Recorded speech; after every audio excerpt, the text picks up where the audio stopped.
Hello, my name is Dawn Shervanian, And I'm Denise Hernandez. and we're a part of the North Coastal Consortium Assistive Technology team. Today, we are going to review the process of requesting a NCCSE Assistive Technology consultation for AT consideration. The new process is outlined on our Assistive Technology Consideration Request Process form. This can be found in the Forms closet on SAYS, or you can find links to the forms in the description box below, as well as embedded in the form itself. So let's begin by taking a look at the form. Near the top of the form, you will notice that it states, the following steps are required prior to including NCCSE AT staff as a part of the IEP process. Please follow these steps carefully to ensure that your AT request gets to us in a timely manner. To start the process, you will need to complete the Assistive Technology Consideration Guide with people who are knowledgeable of the student's current needs. This form can be found by clicking the blue hyperlink or in the SAYS document library attached to Form 125A. Let's now discuss how to complete the AT Consideration Guide. The purpose of this guide is to help teams gather and organize information that can be used to make collaborative decisions when considering assistive technology for a student.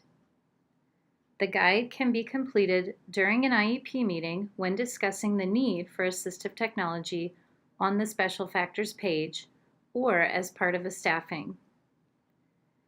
Regardless of when the guide is completed, it should be done as a team and not by one individual team member.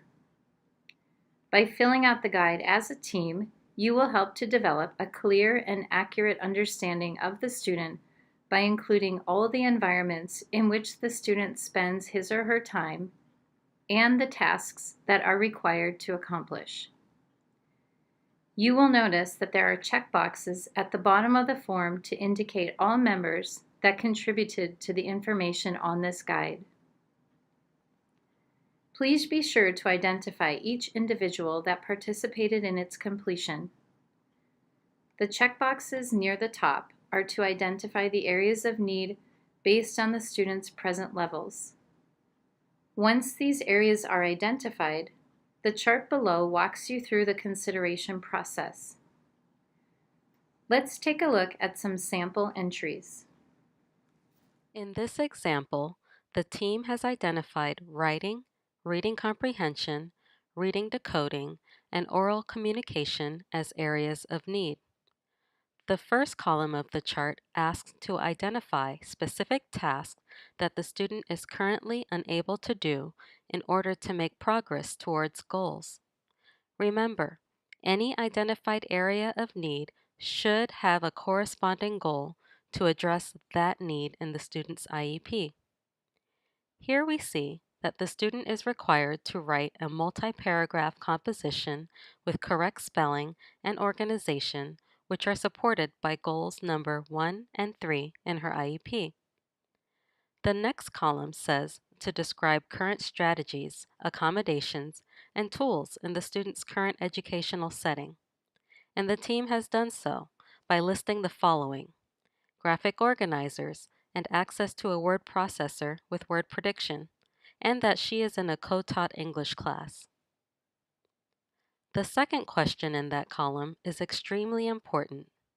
Is the student making progress on goals? If the answer is yes, which is the case in this example, then there shouldn't be any continuing barriers to list in this column, and the team can conclude that the current supports are sufficient. However, if the answer is no, as in the second example, and the student is not making progress towards goals despite the accommodations that are currently in place, the team would continue on to column 3.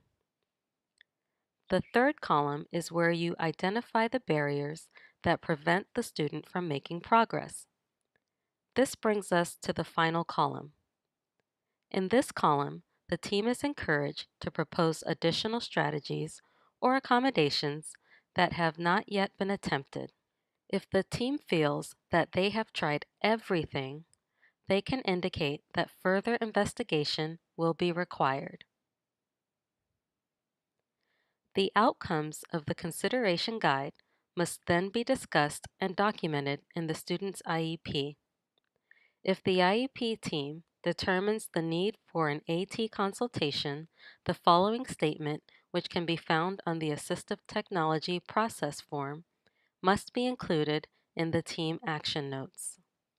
After discussion with the IEP team, parent agrees to give permission for the NCCSE Assistive Technology Specialist to provide consultation to Jane Doe's IEP team for the purpose of determining if any technology, equipment, materials, devices, and/or software programs might be necessary in order for Jane to benefit from her educational program. This may include a review of records, observations, and interviews. Next, complete the request for assistive technology consideration form. This form can be found by clicking the blue hyperlink. It can also be found in the SACE document library as Form 125B.